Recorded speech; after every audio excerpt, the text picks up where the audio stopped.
প্রত্যেক দিনে আমাদেরকে বাড়ি থেকে বের হতে হয়। হাদিসের মধ্যে আসছে ফাসল্লি রাকাতাইনি, কেউ যদি বাড়ি থেকে বের হওয়ার সময় 2 রাকাত সালাত আদায় করে বের হতে পারে, যত অনিষ্ট আছে সেখান থেকে আল্লাহ তাকে বের করে দিবেন।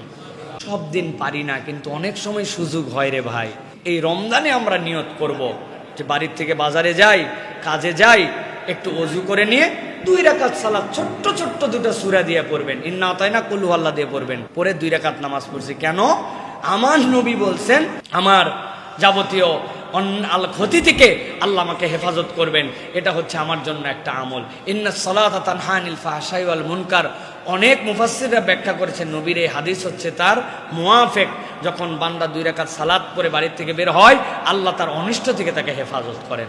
আর 2 নম্বর, যখনই বাড়ি থেকে আমরা বের হব, রাসূলুল্লাহ সাল্লাল্লাহু আলাইহি ওয়াসাল্লাম দোয়া শিখিয়েছেন, বিসমিল্লাহ তাওয়াক্কালতু আলাল্লাহ লা হাওলা ওয়ালা কুওয়াতা ইল্লা বিল্লাহ। এই বান্দা যতক্ষণ বাহিরে থাকে, একটা ফেরেশতায় দোয়া পড়ার সাথে সাথে বলতে শুরু করে, তুমি হেদায়েত পেয়ে গিয়েছো এবং সব ধরনের বিপদ আপদ থেকে তোমাকে রক্ষা করার দায়িত্ব দেওয়া হয়েছে।